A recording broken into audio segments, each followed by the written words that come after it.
Bienvenidos a un nuevo episodio del podcast de Canela. Para mí, como siempre, un verdadero placer estar en contacto con ustedes a través de esta plataforma. En el día de hoy tenemos aquí una invitada muy especial. Está con nosotros Virginia Antares Rodríguez, quien fue candidata a la presidencia por el partido Opción Democrática en las pasadas elecciones. También es miembro de la dirección política de ese partido y yo diría que una de las jóvenes en la cual el país puede tener esperanza, si todavía se dice que podemos tener esperanza en la clase política, porque yo sé que genuinamente tiene el interés de hacer las cosas correctamente. Pueden haber temas en los cuales necesariamente usted no comparta con Virginia, pero yo creo que en el tema central, en lo principal, que es tener una mejor República Dominicana, yo creo que sí, que todos vamos a coincidir y que sabemos el interés que tiene ella en que eso suceda de esa manera. Pero básicamente para eso la trajimos aquí, para hablar de esos temas y para hacer un balance de cómo vamos como país, a pesar de que tenemos un gobierno o un segundo gobierno del presidente Luis Abinader que recién comienza. Virginia, muchísimas gracias de verdad por haber aceptado nuestra invitación y compartir con nosotros este rato. Gracias a ti, Manuel, por la invitación y bueno, y por esa valoración también tan generosa que haces. Un placer estar aquí. Qué bueno. Mira, vamos a entrar inmediatamente en materia. Fuiste candidata presidencial por Opción Democrática en este año 2024. Tal vez la cantidad de votos, no sé si era la que ustedes esperaban o fue menos de la que esperaban. ¿Cómo evalúas estas últimas elecciones? Sobre todo porque a mí hubo algo que me llamó poderosamente la atención. Tú ves una candidatura como Virginia, que no llega al 1% de los votos, pero ves a un candidato como el Cobrador, Roque Espaillá, que supera el 1%, casi un 1.3% de los votos. Sí, cuando tú comparas el dinero que invertimos, cuando tú comparas el tiempo que ellos dedicaron a hacer campaña versus el tiempo que tuvimos nosotros, realmente esa diferencia no solo se nivela, yo creo que a nosotros nos fue todavía mejor. Nosotros sacamos más de 25,000 votos contados. Nunca se sabe cuánto no se contaron. Y tomando en cuenta que fuimos la campaña por mucho más económica, o sea, nosotros gastamos menos de 2 millones de pesos y está en nuestra rendición de cuenta que hicimos pública. Usted es la candidata presidencial menos de 2 millones de pesos. En términos de dinero, sí. Si tú calculas el trabajo voluntario y la donación en especie, llegamos a unos 8 y pico millones de pesos. Y de nuevo, eso está todo en la rendición. ¿Y qué vendría siendo donación en especie en una campaña electoral? Nos prestaron un local para tener un comando de campaña, por ejemplo, trabajo voluntario de cientos de personas profesionales, estudiantes que donaron su tiempo y su conocimiento para aportar a la campaña. Vallas publicitarias, tal vez no. Sí, vallas publicitarias, exactamente. Ese tipo de donación que no es una contribución monetaria, pero que es que si tú tuvieses que pagarlo, claro, entonces hubiese sido una campaña de unos 8 millones de pesos. Cuando tú calculas el monto invertido, aun si tú utilizas como referencia los 8 millones, y el monto invertido versus la cantidad de votos que sacamos, por mucho mi candidatura, que quedó en sexto lugar de las 9 candidaturas presidenciales, fue la que cosechó más votos con menos recursos. Entonces, eso, respondiendo a tu pregunta sobre cómo evaluamos el resultado de esta campaña, el lado positivo de lo que vivimos es que nos muestra que Opción Democrática tiene un potencial tremendo de crecer en la República Dominicana. No solo mi candidatura presidencial, sino todas las candidaturas que presentamos, yo creo que le llegaron a un público que, como tú decías, estaba muy desencantado con la política y que ve en nosotros una alternativa diferente que genere esperanza. Del lado negativo, lo sabíamos, pero siempre cuando uno lo vive es diferente, lo antidemocrático que es el sistema electoral que tenemos. El sistema electoral está diseñado para ser una aplanadora para proyectos emergentes independientes. Si tú eres un partido político emergente que lo que va es aliarse con los partidos tradicionales, el sistema te acomoda.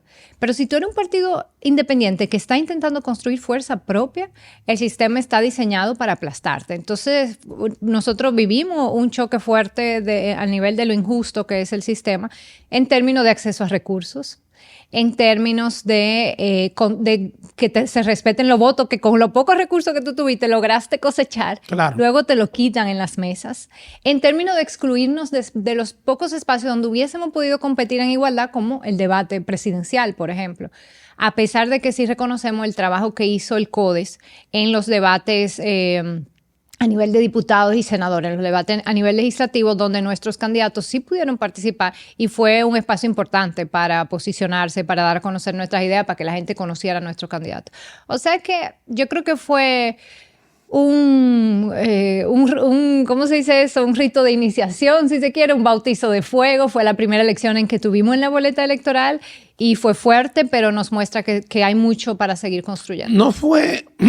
Oye, está la garganta hoy, me está como molestando. No fue mucho, tal vez aspirar a mucho el hecho de que, si bien Virginia ya tiene un trabajo de activismo político, social, de hace muchos años, pero Virginia, la política de un partido político tal vez no era muy conocida. Tal vez en contraste con el diputado que ustedes ya tenían, tu hermano, José Horacio. Entonces no era tal vez mucho pedir que tu primera participación a un cargo electivo fuera a la presidencia de la República. Sí, era mucho pedir, era una candidatura ambiciosa y así lo asumimos. Yo creo que tenemos que ser ambiciosas, reclamando derechos, proponiendo un camino diferente para la República Dominicana, exigiendo que aquí los servicios públicos funcionen y funcionen bien. Este pueblo tiene la capacidad de tener un Estado que ofrezca servicios de calidad. Cuando hay voluntad política, ahí está la muestra de que sí se puede. Claro. Hace falta voluntad política para mejorar la educación en este país, los servicios de salud, el sistema de seguridad social, subir los salarios, todos esos temas que fueron los que nos llevaron a nosotros a la política, la protección ambiental.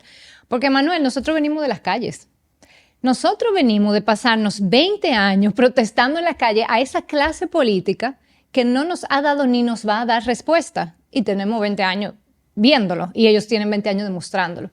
Entonces yo creo que sí, que hay que ser ambicioso en creer de que podemos tener una mejor política en nuestro país, mejores partidos en nuestro país y mejores gobiernos. Tú dices que ustedes vienen de la calle y la verdad que la gente se identifica mucho, sobre todo con el que está en la oposición en muchas ocasiones.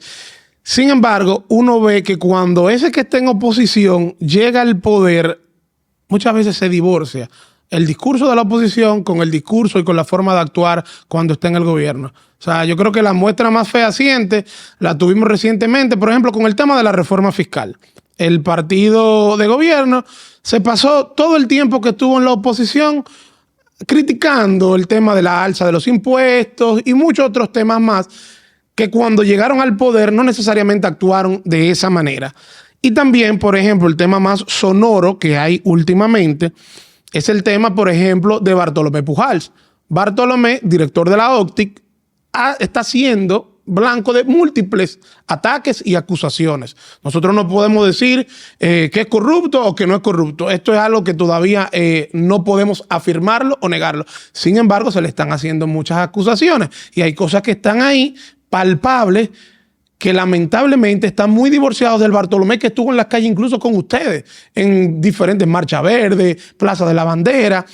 Entonces, ¿cómo uno logra que la ciudadanía crea en la clase política? Porque ya no estamos hablando de los partidos tradicionales. Estamos hablando tal vez de lo que vienen de los... Bueno, forma parte de un partido tradicional. Del gobierno actual, tú dices. Claro, pero te voy a poner el caso específico de Bartolomé. El PRM es el PRD. Totalmente. Pero, por ejemplo, Bartolomé no era original del PRM. Al final se montó en el PRM. Estamos hablando de una gente que venía de la calle como ustedes y que estuvo, creo que, en un partido... En el 2020 participó en un partido que no recuerdo ahora mismo el nombre, pero que también era un partido minoritario. Fue como candidato a alcalde. Sí. Entonces, ¿cómo yo logro creer, la verdad, que en ustedes? Es una buena pregunta, Manuel. Mira, yo te voy a hacer una historia. Cuando yo tenía 20 y pico, en el 2007-2008, yo recuerdo uno de los momentos de más decepción e indignación frente a en la clase política. En ese momento el presidente era Leonel Fernández. Cuando Leonel le dio un indulto a los... a Vivian Lubrano. Sí, acusada por el sistema de justicia, ya condenada. Por su responsabilidad en el fraude bancario de Baninter, que llevó a miles de familias en este país a la pobreza y a una crisis económica que todavía hoy estamos nosotros pagando la deuda que generó esa crisis con nuestros impuestos. Luego de mucha presión de la ciudadanía y de un sistema de justicia que estaba intentando, ¿verdad?, hacer lo que le correspondía, se logró esa condena y Leonel la indultó. Eso generó una indignación y yo recuerdo a mi tía diciendo, yo no puedo entender, yo no entiendo por qué es que hacen eso, como decepcionada. Sí. Y yo recuerdo que ese día yo dije, pero es que esto es un déjà vu. Una y otra vez el gobierno hace cosas que nos decepcionan. Y yo dije, yo voy a romper este patrón. Yo no voy a seguir decepcionándome una y otra vez. Yo tengo que entender qué es lo que está pasando que lleva a una persona que tuvo un discurso en un sentido a hacer algo en otro sentido. Y ahí yo empecé a tratar de estudiar y de entender mejor las dinámicas políticas. Y yo creo que a la ciudadanía dominicana nos falta mucha educación política. No es casual que no nos las den en las escuelas, que se haya quitado la educación cívica, porque las dinámicas políticas son complejas.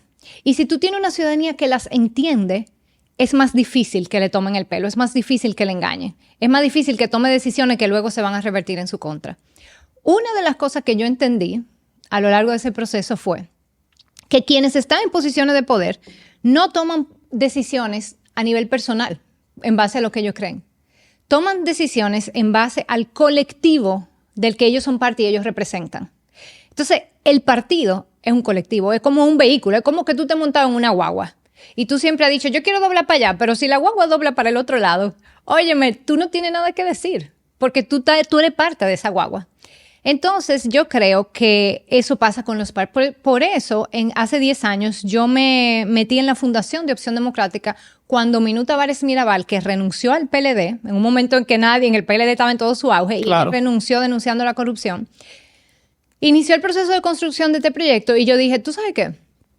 Esto hay que apoyarlo porque eso es lo que necesitamos en República Dominicana. Un nuevo tipo de partido político. Porque si seguimos con los partidos que no han gobernado, los resultados van a seguir siendo los mismos. Entonces, es eso. Desde en 2007 yo dije, ya basta. O sea, ya yo, que era joven, tenía suficiente años de conciencia para ver que una y otra vez quienes estaban en posiciones de poder no cumplían con su palabra. No cumplían con lo que habían dicho que iban a hacer en oposición. Entonces, ¿cuál es el problema? Parte del problema, los partidos políticos que representan. Los partidos políticos que nosotros tenemos tradicionales en República Dominicana representan los intereses de los sectores más poderosos del país. El sistema y está la dañado. Reforma fiscal es el mejor ejemplo. La reforma fiscal es el mejor ejemplo. ¿A quién se le quería cargar el 70% de los impuestos que iba a recaudar esa reforma fiscal? A la familia dominicana, a la gente común. Sin embargo, tenemos un país donde el sector que no paga, pues, si tú le empiezas a cobrar a quienes ahora mismo no pagan impuestos que deberían pagar, o sea, a través de la evasión, la ilusión, las exenciones, tú recaudarías 3 veces lo que estaban planteando recaudar en la reforma fiscal. ¿Por qué no hacen eso? Porque esos son los grupos que ellos representan. Y este gobierno más que lo anterior, incluso este es un gobierno de las élites económicas. O sea, Abinader viene de ahí y es parte de eso. Entonces, de nuevo, ¿por qué dice una cosa y después hace otra? Hay que entender, no solo se puede escuchar lo que los políticos decimos. Hay que saber quiénes están financiando, cuál es tu trayectoria, de dónde tú vienes, qué tú has defendido en los últimos 20, 30 años y quiénes son los grupos que te están colocando en esas posiciones de poder. El sistema está dañado. Entonces entiendes tú, porque no es un tema solamente por lo que acabas de decir, y así lo entiendo yo también, no es un tema solamente de la clase política, hay un tema también del sector privado. Yo creo que el sistema yo creo que en República Dominicana partidario, el sistema electoral y partidario es antidemocrático porque no se regula el dinero en la política.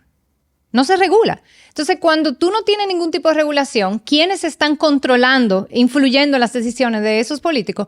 O los grupos económicos que tienen más dinero, o sectores que hacen dinero fácil y luego lo meten en la política para protegerse y para tener sus cuadros. Entonces, eso es lo que está pasando en la República Dominicana. Yo tengo una teoría que tal vez puede ser un poquito fuerte y me gustaría saber tu opinión. Para mí, lamentablemente, y esto es triste, el dominicano, culturalmente, incluso por nuestra historia, de quienes nos colonizaron y lo que fuimos desarrollando y cómo se fue desarrollando nuestra forma de ser, no te voy a decir que es corrupto, pero sí es adicto a la trampa, a lo fácil, a buscar el camino fácil. Lógicamente, y eso se ve, lo que pasa es que todo depende de la posición donde tú estés.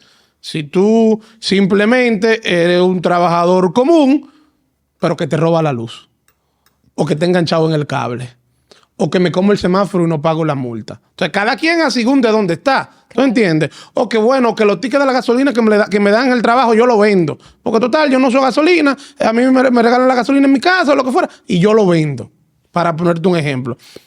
Entonces, yo creo que culturalmente nosotros como país tenemos ese gran problema de que nosotros, de una manera u otra, nos inclinamos hacia la trampa, hacia la corrupción. Sí. Eso se ve hasta en el deporte. Fíjate, claro, fíjate, la mayor cantidad de peloteros, en el caso de la pelota, que han dado positivos al uso de sustancias prohibidas, son dominicanos, proporcionalmente hablando. Entonces, no sé qué piensas tú sobre esa gran problemática que tenemos en cuanto a inversión de valores, de hacer las cosas correctamente. Yo estoy de acuerdo con tu diagnóstico y creo que a la institución que les corresponde cambiar esa cultura es al Estado. Y es quien tiene la posibilidad de hacerlo. Y te voy a poner un ejemplo. Danilo Medina, cuando se creó la AMET, la Autoridad Metropolitana de Transporte, los policías especializados del tránsito, sí, bajo el liderazgo de Hanle Herman, los AMET funcionaron muy bien en su principio. La gente estaba sorprendida de que un cuerpo policial dominicano podía funcionar bien, estableciendo multa a todo el mundo, haciendo las cosas correctas. ¿Por qué se degradó esa institución? Bueno, porque desde las máximas instancias del Estado, dígase, en ese momento Danilo Medina era ministro de la presidencia. Con Leonel. Esto lo publica Hanle Herman en su biografía y publica la carta que le mandó Danilo Medina. Bajándole línea, montándole presión a Hanle Herman como creador y dirigente de la AMET, de que los AMET no podían estar parando a los funcionarios del Estado a ponerle multa. Es decir, no podían aplicar la ley por igual a todo el mundo. Tenían que mantener los privilegios de los funcionarios del Estado. Y él en esa carta dice que eso es una falta de respeto porque esos funcionarios son un símbolo del Estado y por lo tanto ellos están atentando contra el Estado mismo, en fin. Pero fíjate cómo hay una decisión desde la más alta instancia del poder de que ese tipo de cultura no se genere. Porque en la medida en que se mantiene esa cultura de la corrupción, se mantienen sus privilegios. Entonces, al final, es verdad que esa cultura existe, es verdad que no va a ser fácil, pero es verdad que se puede, y se puede cuando hay voluntad política. Entonces, a eso que nosotros le apostamos. Hay dos teóricos que están muy de moda de la corriente institucionalista que escribieron un libro que se llama ¿Por qué fracasan los países? James Robinson y Daron Acemoglu. Y ellos plantean que en la sociedad existen dos tipos de instituciones. Lo que tú describiste del Estado Dominicano es que el Estado Dominicano, por herencia, primero colonial, después de la ocupación norteamericana, después de la dictadura, que son las etapas donde se construyó y se consolidó el Estado Dominicano, sí, es un Estado extractivista. Son instituciones extractivas, cuya lógica, y esto se ve, pensemos en la colonia, pero luego se replica, la lógica de ese Estado no era administrar la justicia, crear unas condiciones de prosperidad. No, la lógica de ese Estado como institución era garantizar que se pudiera sacar la mayor riqueza posible para la corona. Cuando viene la independencia, tú dices, bueno, ya no hay corona, sí, pero eso lo heredan las élites locales. Entonces, nosotros venimos de una herencia de instituciones extractivas. El reto es transformar ese Estado dominicano en que sea el otro tipo de instituciones. ¿Cuáles son? Las instituciones inclusivas, que son instituciones que no están pensando en extraer riqueza para las élites, sino que están pensando en cómo puedo armonizar la convivencia de la manera más justa posible, cómo puedo lograr una mayor prosperidad, cómo puedo lograr justicia, armonía. Entonces, ese es el reto que nosotros tenemos, pasar de instituciones extractivas a instituciones inclusivas que son más democráticas, más participativas y que promueven menos desigualdad. Porque al final nosotros somos una sociedad fracturada por los altísimos niveles de desigualdad. Yo creo que también que parte de esa situación que estamos viviendo y que hemos vivido desde hace muchos años tiene mucho que ver también la falta de un régimen real de consecuencias. Totalmente. O sea, yo creo que aquí no ha habido ese régimen real de consecuencias. Y ahí me adentro un poquito al tema de la lucha contra la corrupción, más bien la lucha contra la impunidad. Porque la corrupción yo creo que es muy difícil eliminarla, pero la impunidad yo creo que es lo que debemos enfocarnos en tratar de eliminar. Yo diría que desde hace casi 10 años, y ustedes han sido de los grupos que han liderado esas luchas con Marcha Verde y luego todo lo que ha venido desarrollándose a partir de ahí, sí ha habido un clamor social de que se luche contra la corrupción. Muestra de ello, yo creo que fue el nombramiento que hizo el presidente en el año 2020 de una Procuradora General de la República yo no quiero llamar independiente porque tal vez nadie es independiente y eso es un término muy amplio, pero que sí no pertenecía a ningún partido político. Yo creo que ahí no podemos decir que doña Miriam era de esto o del otro. En los últimos años, si nos vamos, Jean Alain, miembro del Comité Central. Luego, en el 2012, Domingo Brito, miembro del Comité Político. Todos han sido miembros activos de partidos políticos, prácticamente históricamente. ¿Cómo ves esta lucha, si lo podemos llamar de alguna manera? ¿Cómo crees que hemos ido avanzando como país en ese enfrentamiento a la corrupción? Cuando ayer decía yo, conversaba con unos familiares, mira, la realidad es que, por ejemplo, el caso de la operación que fue la primera, la de Antipulpo, la de Alexis Medina tiene 4 años. Todavía no tenemos una condena. La de Jean Alain tiene 3 años y medio. O sea, todavía estamos en juicio de fondo. Y hablábamos del caso, por ejemplo, de Hugo Vera, que conseguía la libertad condicional y, bueno, ganaba tiempo. Decía yo, y ponía de comparación, mira cuánto tiempo llevan esos casos y todavía no tenemos una condena en primera instancia o una absolución. O el caso de Brecht, que al final caso de Brecht, todos libres. 8 años y no hubo ninguna condena. Tal vez el único país de la región donde no hubo una condena en un escándalo de corrupción, tal vez el más grande de América Latina. Y donde había una confesión explícita de parte de la compañía con montos. O sea, es una vergüenza. Yo valoro muchísimo el esfuerzo y el compromiso que ha mostrado la ciudadanía dominicana exigiendo una justicia que haga su rol. Tú dices, independiente, no independiente, que haga su rol. Sí. Que haga su rol de establecer consecuencias al mal uso de los fondos públicos.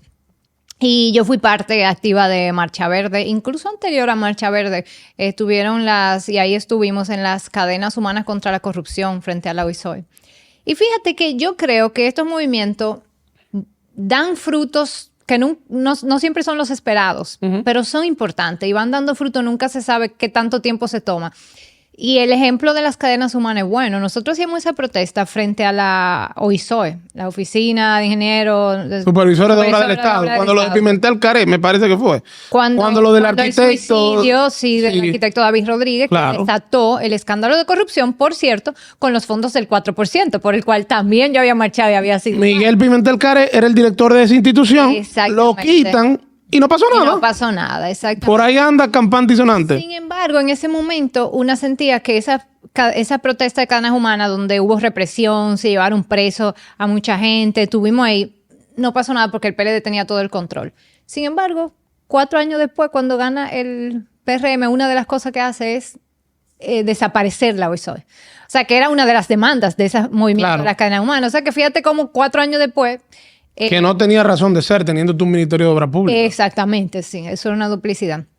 Entonces, Marcha Verde, yo creo que sobre todo por el nivel de masividad que tuvo y la legitimidad que logró, empezó a contribuir a un cambio de cultura, por lo menos en algunos sectores, de las expectativas que se tienen cuando los políticos llegamos al poder. Tú sabes, no eran la misma antes y después de Marcha Verde, y este gobierno lo ha sentido. En términos de justicia también creo que ha sido una experiencia de avance inédita. Sí, no tenemos condena, pero aquí hay altos políticos, altos militares que nunca pensaron que ni siquiera iban a tener que ir a juicio, porque en este país eso no pasaba. Entonces, claro, hay que mantenerse vigilante. Yo creo que es una lucha que está muy lejos todavía de terminar, pero hemos iniciado un proceso que tendrá avances, retrocesos, altos y bajos, pero que es el camino que como ciudadanía nos tocaba y nos sigue tocando seguir impulsando, porque un país sin justicia que funcione no va a haber una mejor calidad de vida, no va a haber mejores instituciones estatales. Entonces, definitivamente, esa es una de las líneas estratégicas fundamentales para el futuro de la República. Yo creo que hace 10 años era impensable tú pensar ver sentado en el banquillo de los acusados a un ex procurador general de la República, a un militar del rango que tenía Adán Cáceres, que era el jefe militar, el jefe de la escolta de la avanzada del presidente de la República, el tú ver ministros, directores. Yo creo que eso antes era impensable, tú verlo. O sea que yo coincido contigo, creo que ha habido un avance. Lo que sí creo, y aquí tal vez voy a dar un poquito mi opinión, que tal vez el Ministerio Público tiene que ser un poquito más estratégico a la hora de instrumentar expedientes. No meterse en camisa de 11 varas con expedientes tan voluminosos, para luego entonces tener el tiempo en contra, teniendo un código procesal penal que tiene una duración máxima del proceso. Sí. Y yo creo que eso es algo que en términos de estrategia puede evaluarse y tal vez mejorarse. Tenemos una nueva constitución en República Dominicana.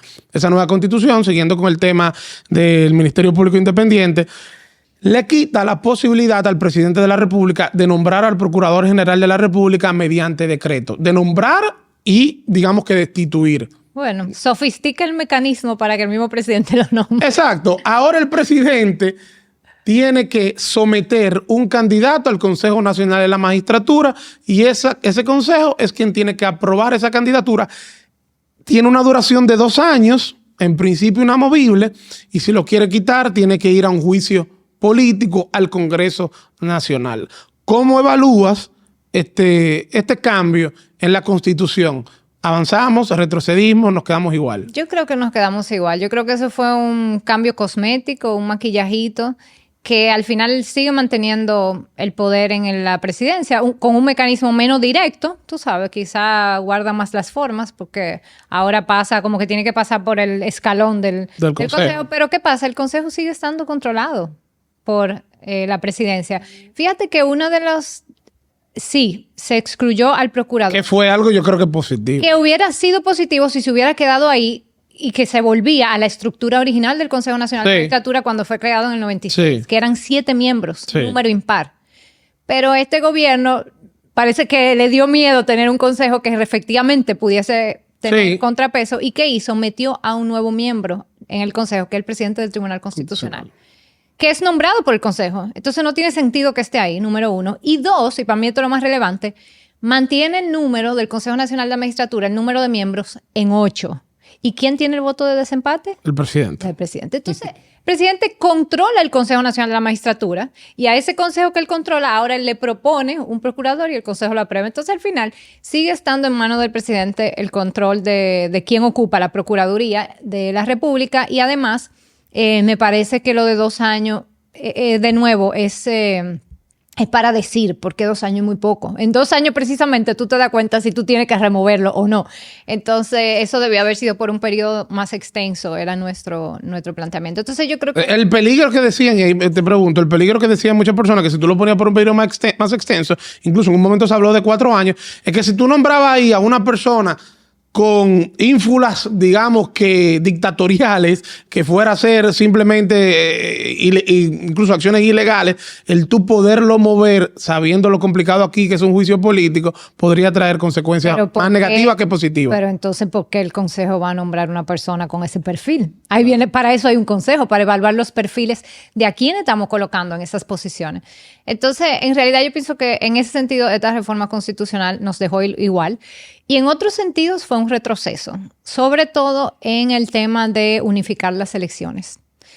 No Opción Democrática, no Virginia Antares, la Junta Central Electoral dijo el caos que puede significar tener unas elecciones donde tú tienes 5 niveles de elección. Y de por sí ahora mismo el momento de conteo, y quien ha estado en una mesa electoral lo sabe, el momento de conteo en la República Dominicana es un caos. Tú no tienes garantía de que esos votos se cuenten como es. Imagínate agregando 2 boletas. O sea, eso lo que va a generar es un caos total que siempre beneficia a quien tenga más poder. Pero hay algo que a mí me preocupa, Virginia, y yo lo he dicho en ese tema de las elecciones separadas, pero me gustaría conocer tu opinión. Actualmente tenemos elecciones 3er domingo de febrero, 3er domingo de mayo. Pero yo soy de los que pienso que febrero condiciona mucho a mayo. O sea, el que le va bien en febrero, que asume posesión en abril, puede influir mucho sobre lo que vaya a suceder en mayo. Entonces, yo puedo entender la postura de la Junta de que ahora va a ser mucho más complicado, de que van a tener, de que el primer boletín que era 8 de la noche posiblemente va a ser pasado la medianoche. Pero ese no era un tema que preocupaba a los partidos políticos. O sea, por ejemplo, si el PRM arrasó en febrero, tal vez haya una percepción de que, bueno, como quiera van a ganar en mayo y eso los favorezca en términos de votos. Además de que la abstención de febrero ha estado siendo muy alta en los últimos años. Te planteo esos temas que realmente, por lo que yo decía, mira, no me molesta tanto de que todas las elecciones sean un mismo día. Sí, no es un tema de que nos moleste, es un tema de la logística. Y si nosotros tenemos la capacidad, con las reglas de juego que tenemos ahora, de llevar a cabo. O sea, yo te voy a poner un ejemplo. O sea, ustedes reconocen que tal vez... Aquí hay mesas electorales que hasta las 2 de la mañana están contando votos y empezaron a las 5 de la mañana. Eso es inhumano. O sea, en ese momento se hace cualquier cosa. Entonces, imagínate si además tú tienes que... Y el nivel de preparación que tienen el personal de la Junta en esas mesas deja mucho que desear. Hay cierta complejidad en los conteos, sobre todo en el voto preferencial, que tú tienes que decir no solo cuál partido ganó, o sea, está con votos, sino cuál de los 6, 7, 8 candidatos a diputados de ese partido lleva el voto, y luego eso pasarlo a una acta. Eso se convierte, insisto, en un caos total. Logísticamente es inviable, eso es lo que ustedes entienden. No, nosotros entendemos. La Junta hizo un informe al Congreso y le dijo, miren, esto es logísticamente inviable. Sí. Entonces, esa parte a mí me preocupa. Lo que tú dices del arrastre, eso va a pasar. Para mí el mejor modelo es el que se estableció en el 96. Cada 2 años, pero poner legislativa y municipales y presidencia sola. Porque en este país la presidencia tiene mucho peso. Claro. Y si tú juntas la legislativa y municipales, te va a disminuir la abstención y además te va a tener más peso propio. Pero igual va a haber arrastre. O sea, parte de la dinámica política es esa.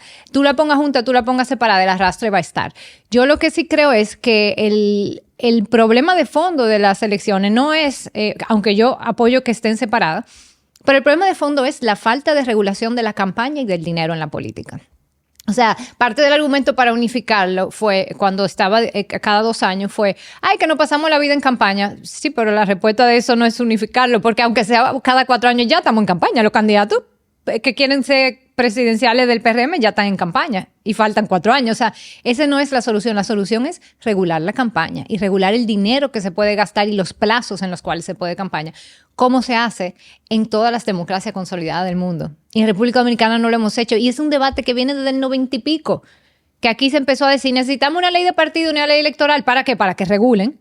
Y los partidos dominantes de PRD, que en ese PRM en ese entonces era PRD, Reformista y PLD, se pasaron 20 años evitando aprobar esa ley de partidos para no poner reglas a la hora de las elecciones y poder mantener el sistema controlado por ellos.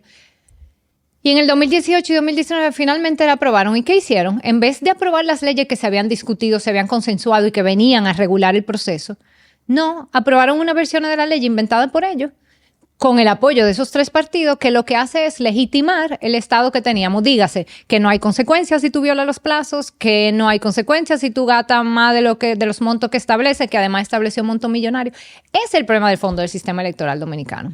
¿Qué pasa con el dominicano que hace 5 años, 6, 7 años, se quejaba de que decía, mira, tenemos un PLD que hay que sacarlo porque controla todo, controla el Senado, controla la Cámara de Diputados, controla la presidencia, controla el Poder Judicial, eran prácticamente omnipotentes. Pero 5 años después, 6 años después, 2024, le otorga ese mismo poder al PRM. Y tenemos un PRM que controla la presidencia y controla el Congreso con prácticamente más del 70% de los legisladores son de un mismo partido. Entonces, como país, no hemos tenido tal vez la madurez suficiente de poder lograr un equilibrio. ¿Qué tú crees que es lo que sucede en el voto de ese electorado que vuelve y comete los mismos errores y no aprende del pasado? Bueno, hay una mezcla, hay algo de eso, efectivamente. Okay. Yo creo que como ciudadanía, y lo decía al principio, necesitamos entender mejor la dinámica política, entender mejor las consecuencias de nuestras decisiones políticas, sobre todo más que para la población que votó, la población que no votó. O sea, el nivel de abstención tan alto, eso es una población que pudiera ser un voto consciente y no lo hace, a veces porque no ven opciones que valgan la pena. Y ahí viene el tema de los recursos. Mucha gente de este país que simpatiza con nosotros no se enteró que nosotros existimos, claro, tú sabes, porque eso requiere recursos en el sistema actual. Si hubiese un sistema más igualitario donde tú no puedes gastar tu dinero en valla y anuncios, sino que lo que hay es un debate donde participan todos los candidatos, toda la ciudadanía sabe que ahí es que va a ver cuáles son las opciones, tú sabes. Entonces, el sistema que tenemos lo dificulta. Pero también hay que saber que no el 70% de quienes votaron por el PRM. Lo hizo un 50 y pico, pero el método de Hunt le da esa sobrerepresentación en el Congreso y en las regidurías. Entonces, también hay que saber que, insisto, el sistema está diseñado para beneficiar y proteger a los partidos mayoritarios. Les da el 80% de los recursos públicos a los 3 partidos que ya son los más grandes. O sea, no le pone límites en cuánto dinero pueden recaudar y pueden invertir. Nosotros necesitamos revisar el sistema electoral dominicano y es un juego trancado, porque a quienes les tocaría establecer esa regulación es al Congreso, claro, la ley electoral de partidos, que lo controlan los partidos mayoritarios. Entonces, ahí yo veo que la ciudadanía nos tocará jugar un rol importante de presionar. Ahí te pregunto, ¿no es más, digamos, más fácil, tal vez más inteligente, aunque sea más difícil, tratar de cambiar el sistema desde adentro del sistema o desde afuera? Bueno, a eso apostamos. No, claro, pero no te digo... Por eso estamos en política, sí, por eso no nos quedamos en las calles protestando, claro, y dijimos, tenemos que entrar al sistema. Ustedes no están afuera, ustedes están en el sistema político, pero, por ejemplo, en estas últimas elecciones se quedaron, digamos que, fuera de las posiciones. Sí. Bueno, logramos un regidor. Un regidor, tienen un regidor, pero no están en el Congreso. No, que estaban en el Congreso. Entonces, por eso te digo, no es más viable, más efectivo el ustedes llegar a esos partidos que tú dices que controlan el sistema y desde esos partidos tratar de cambiar el sistema. No, o es que si tú llegas a esos partidos te entras en el sistema. ¿Cómo, Bartolomé? Acuérdate de la guagua. Si tú te montas en esa guagua, ya esas guaguas van para donde van. Tú no vas a cambiar a dónde van esas guaguas.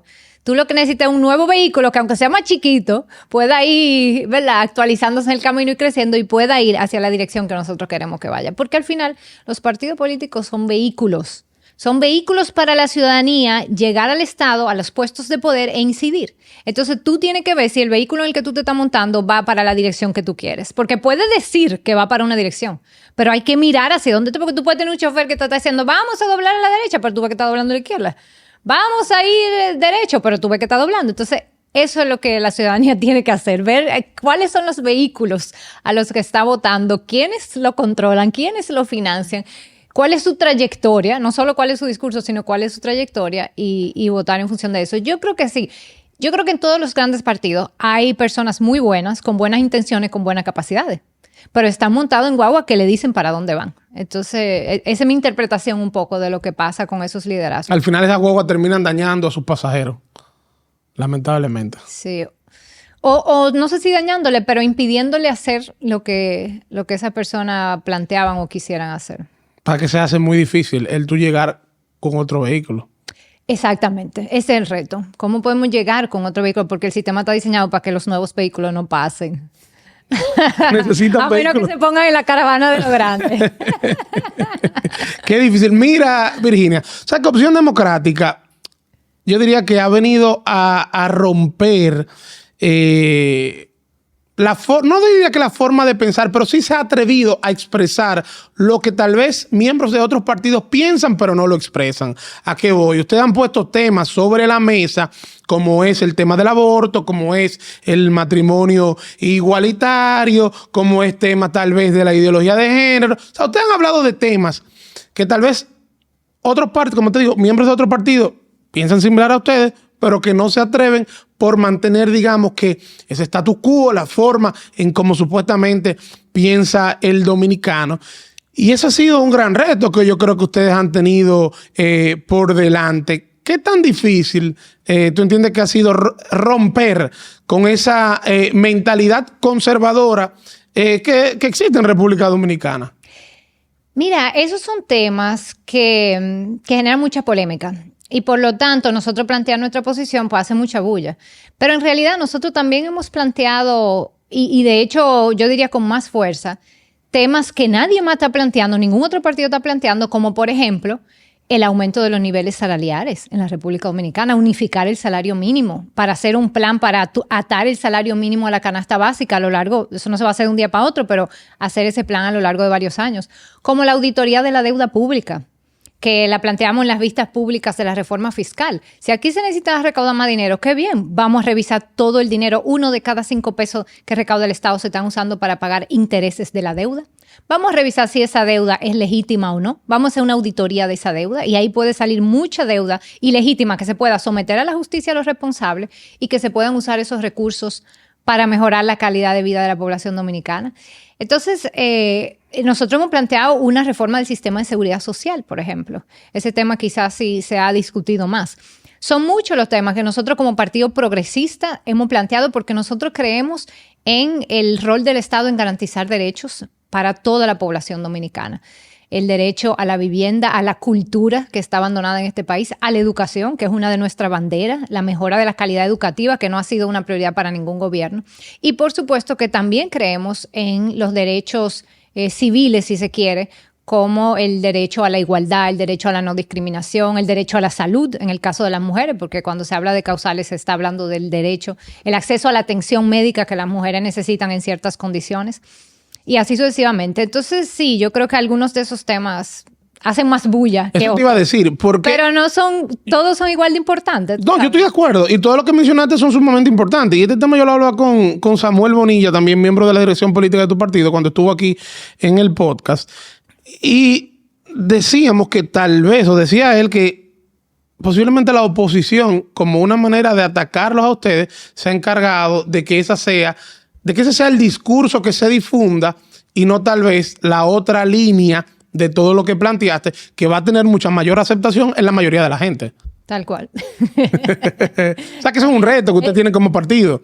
El decir, mira, yo pienso así, pero yo no solamente pienso así. Claro. ¿Es posible formar parte de Opción Democrática sin compartir todas las visiones que ustedes tienen? O sea, esas otras visiones. Digamos, si yo quiero ser parte de Opción Democrática, yo tengo que apoyar las 3 causales, yo tengo que apoyar el matrimonio igualitario, yo tengo que apoyar otras, no quiero entrar en el tema de mencionarlo, pero sí, ideología de género, si es el término no, correcto. Para nada, nosotros nunca hemos hablado ni planteado la ideología de género. Ok.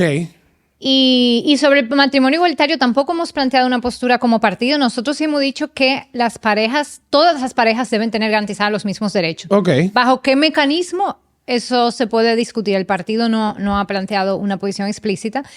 Las causales sí las defendemos. Y esa ha sido una bandera, porque es que es un tema de vida. O sea, aquí hay mujeres que se han muerto. Y ahí están las historias trágicas de familias que han perdido a sus niños que han perdido a su madre, esposos que han perdido a su esposa, a su pareja, madres que han perdido a sus hijos, a sus hijas, porque no se le ha... El Código Penal actual no permite que tengan la atención médica que hubiera salvado sus vidas. Entonces, es un tema, sí, fundamental para nosotros. Dicho eso, es importante compartir la visión general de derechos, pero en cada tema puntual puede haber diversidad de visiones y nunca tú vas a estar en un partido donde tú compartes el 100% de todas las posiciones. Claro. Entonces, tú tienes que compartir un marco general, que es el marco de que todas las personas merecen derechos y deben ser tratados con igualdad ante la ley. Si tú compartes ese marco, luego en temas específicos tú puedes tener visión diferencia dentro de ese marco. Yo creo que ese debate interno y esa pluralidad interna también es importante dentro de los partidos. Claro. Vimos como en días pasados, a principios de este mes de noviembre, Donald Trump gana la presidencia en los Estados Unidos, a una Kamala Harris que compartió una visión, digamos, diferente a la de Trump, una visión mucho más progresista. Trump, una persona mucho más conservadora. Tenemos un Javier Milei, presidente en Argentina, también con una visión más similar a la de Donald Trump, un Nayib Bukele en El Salvador. Y vemos cómo también en otros países de Europa, esa corriente conservadora de derecha, si se le puede llamar de alguna manera, ha venido ganando camino, ha venido ganando espacio. ¿Cómo ves tú cómo ves tú este panorama político a nivel regional y su impacto a nivel local? Es retador para quienes tenemos una visión progresista. Le falló la izquierda, si se puede llamar de alguna manera, o esas líneas progresistas, ¿le fallaron a la ciudadanía? No, porque nunca las hemos estado en el gobierno. En República Dominicana el único gobierno de izquierda progresista fue el del profesor Juan Bosch y duró 7 meses. Entonces, en el caso dominicano yo no se podría decir eso. A nivel global yo sí creo que no la izquierda tampoco, sino la promesa de la democracia liberal capitalista falló. Falló porque no logró una distribución justa de la riqueza. Y lo que hizo fue, bajo un discurso de prosperidad compartida y de inclusión, que a nivel de discurso es importante y lo reivindico, pero en la práctica, sobre todo en las políticas económicas, lo que hizo fue aumentar las desigualdades, tanto a nivel internacional entre países como a nivel interno de los países y de las sociedades. Y por lo tanto, en la medida que tú aumentas la desigualdad y que tú creas una sociedad más fraccionada, eso te genera un ambiente social propicio entonces a la división, a la exclusión y a los discursos de odio que la extrema derecha ha capitalizado. Y creo que es muy preocupante la ola de derecha con discursos de odio. Creo que nos recuerda a lo que vivimos como humanidad a mediados del siglo XX, con el auge de proyectos fascistas como el de Hitler en Alemania, como el de Mussolini en Italia. Cuando tú miras los discursos de esa época y los discursos que se están posicionando ahora, hay muchísimas similitudes, es un fenómeno muy parecido, pero responde a una sociedad que está fracturada, donde hay mucho miedo, donde la gente no tiene garantías, donde la gente vive en una situación de incertidumbre, y esa realidad social les hace como salida fácil buscar chivos expiatorios, buscar culpables donde no están, en vez de atacar las políticas económicas que son las que nos trajeron aquí. Por eso, el tema fundamental del progresismo y de Opción Democrática es la redistribución más justa de la riqueza, para tener una sociedad menos desigual. ¿El odio se ha convertido en un discurso en esta época? Sí, totalmente. Que está ganando. Está ganando. Está ganando la batalla. Mucha gente, muchos dominicanos, a pesar de que uno no tiene ningún tipo de incidencia en los resultados electorales de Estados Unidos, más que los dominicanos que sean ciudadanos, pero la gente sí opina. Yo estoy con Trump, yo estoy con Kamala. Muchos dominicanos han dicho, mira, me gustaría o me gustó que ganara Trump porque con relación al tema haitiano, Trump va a ser un brazo de amigo al pueblo dominicano con relación al tema del control de la frontera. Todo el mundo sabe que Trump tiene una política con la inmigración bastante radical, para llamarlo de alguna manera. ¿Cómo ves tú ese tema con Haití? Y si crees que es favorable el que haya ganado Trump con relación al tema haitiano y al control fronterizo. Es para nada, porque es que la falta de control fronterizo no tiene nada que ver con Estados Unidos. No hay presión de Estados Unidos. No, los responsables de la falta de control fronterizo en la República Dominicana son los gobiernos y las fuerzas militares que debieran tener un control. ¿Y qué han hecho los gobiernos, y sobre todo? Alimentar y aumentar el negocio de los grupos que trafican en la frontera. Este gobierno lo ha hecho todavía más con estas deportaciones masivas, que lo que han hecho es hacer más jugoso ese negocio. El verdadero control fronterizo sería enfrentar y desmontar esas mafias y establecer un control real en la frontera. Pero aquí no ha habido voluntad política para hacer eso. ¿Y qué hacemos con los haitianos que tenemos aquí? Miren, el mes de octubre, sí, fue en el mes de octubre, no tengo el dato exacto, pero pusimos récord de la cantidad de parturientas haitianas que dieron a luz en los hospitales dominicanos. Alrededor de un 40% de las madres que dieron a luz en los hospitales de República Dominicana eran de nacionalidad haitiana. Eso es un problema, que estemos a favor o en contra de los haitianos, sin importar. Eso realmente es una carga para el Estado dominicano y para la salud pública del país. ¿Cómo ves tú esa situación? Porque controlamos la frontera, pero ya aquí tenemos una gran cantidad de migrantes haitianos. Claro. Nosotros hemos planteado la necesidad de una política migratoria responsable. ¿Y cómo se ve eso? Primero, controlando la frontera, lo que implica enfrentar esas mafias, desmontarlas, llevarlas a la justicia y establecer un control real por parte del ejército y de las fuerzas nacionales. 2, planificar la migración. Aquí hay grandes sectores económicos que dependen del trabajo de los migrantes haitianos. Entonces, en función de las realidades de esos sectores, establecer cuotas para que esos trabajadores puedan regularizarse y que el Estado sepa quiénes son y dónde están. ¿Cuántos? Lo que el Estado entienda, para eso son la política pública, en diálogo con esos sectores. Entonces, hacer un proceso donde esos trabajadores puedan estar regulares y quienes no califiquen para regularizarse, entonces deportarlos teniendo un control real de frontera, lo que significa que no van a volver a entrar, ¿verdad? Claro. Eso no se ha hecho y eso es lo que nosotros planteamos de Opción Democrática. Una regularización, también, me imagino, en base a la necesidad del país. En base a la necesidad del país. Como hacen lo mismo Estados Unidos. Mira, yo estoy emitiendo, creo que H2 el nombre de la visa, porque tenemos necesidad en tal sector. Vengan y apliquen. Exactamente. Eso es lo que habría que hacer aquí. Y con un plan, porque si nosotros entendemos que ahora mismo la dependencia es muy alta de mano de obra migrante, bueno, pues vamos con esos sectores a planificar cómo vamos a mejorar las condiciones de trabajo y los salarios y cómo vamos a ir reduciendo esas cuotas a lo largo de aquí a 5 o 10 años. Pero ahora mismo esa es la realidad. Ahora sí te voy a decir algo, Manuel, y ya esto entra como en el aspecto humano. esas personas migrantes que estén trabajando en esos sectores son seres humanos que si están trabajando en un sector dominicano y aportando a la economía, tienen derecho a utilizar los servicios de salud y derecho a tener familia que puedan tener acceso a servicios de salud. Lo que no tiene sentido ahora mismo es que no hay ningún control, es un desorden, tú no sabes cuántos son, quiénes están, tú no sabes si esa persona que está utilizando los servicios de salud es una persona que tiene 10 años viviendo aquí y que trabaja, con lo cual tendría derecho, o si es una persona que vino ayer porque la trajeron para eso, ¿tú entiendes? Claro. Entonces, eso es lo que implica una política migratoria responsable. Hacer esa planificación, poner control en la frontera y permitir que quienes están trabajando tengan una situación regular de derechos garantizados. Que aparte de esa falta de regularización, esa condición, digamos, de ilegalidad, pero también de inexistencia prácticamente que tienen para el Estado Dominicano, hace que muchos aportes que pudieran hacer no lleguen. Te pongo un ejemplo simple. Si tú no estás habilitado para trabajar aquí, tú no puedes aportar a la ATCS. Si tú aportaras a las ATCS, tú aportarás al sistema de seguridad social y eso iría en favor, digamos, que del todo el sistema de salud en sentido general. O sea, yo creo que sí, alguna solución hay que buscar porque hay una gran... Aquí hay sectores que si se van los haitianos, aunque a usted no le guste, el sector se va a pique. Sector construcción, por ejemplo, el mismo sector agrícola. Y ya han alzado la voz. En el campo, claro, lo han alzado. Porque esta política de deportaciones locas, sin control a todo el mundo, les está... Mira, mi familia tiene mucho... En mi familia han sido ganaderos, muchos de ellos. Y la verdad que en el campo no aparecen muchos dominicanos con el deseo de trabajar. Esa es la realidad. También por las mismas condiciones y lo que ha pasado en el campo de la República Dominicana, que mucha gente ha migrado a la ciudad. Para ir finalizando... ¿Cuáles son los planes de Virginia Antares en términos políticos? Ya el 2028 está ahí mismo. Vamos a decirlo de una manera clara.